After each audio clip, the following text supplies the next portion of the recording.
राज्यभरात एमआयएमच्या पतंगानं उंच भरारी घेतल्याचं सध्या पाहायला मिळालेलं आहे। ओवैसींच्या एमआयएमनं महापालिका निवडणुकीत 125 जागा जिंकलेल्या आहेत। एमआयएमचे सर्वाधिक 33 नगरसेवक हे छत्रपती संभाजीनगरमध्ये निवडून आलेत। मालेगाव 21, नांदेडमध्ये 13, धुळ्यात 10, मुंबईत 7, सोलापुरात 8, ठाण्यात 5, अमरावतीत 11, नागपूर आणि परभणी प्रत्येक एक उमेदवार निवडून आलाय।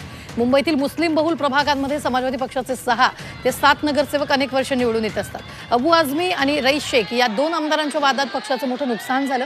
पक्षाचा मुस्लिम बहुल भागातील जनाधार घटला। ही जागा एमआयएमनं घेतली आहे।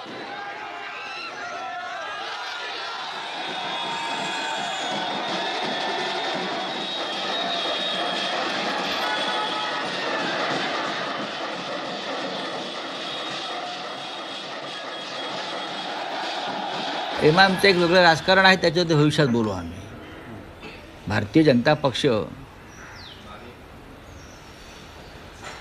देशभरामध्ये कोणत्या प्रकारचं राजकारण करत आहे आणि आम्हाला हिंदुत्व शिकवत आहे याच्याविषयी मला भविष्यात आम्हाला बोलावं लागेल। आम्ही बोलू, पण एमआयएमची ताकद जर वाढली असेल तर लोकशाही मार्गाने जिंकून आलेले लोक आहेत। ते संभाजीनगरला मला वाढलेली दिसते, मुंबईत दिसते, अन्य काही महानगरपालिका मालेगावला दिसते। बघू ना। से तमाम हमारे कॉरपोरेटर्स को ताकीद भी कर रहा हूं कि आप आवाम के दरमियान में रहिए और आपके वार्ड्स में जहां पर आपको कामयाबी मिली वहां पर आप डेवलपमेंट के काम करवाइए। और हम सब ने अपना रोल उसमें अदा किया।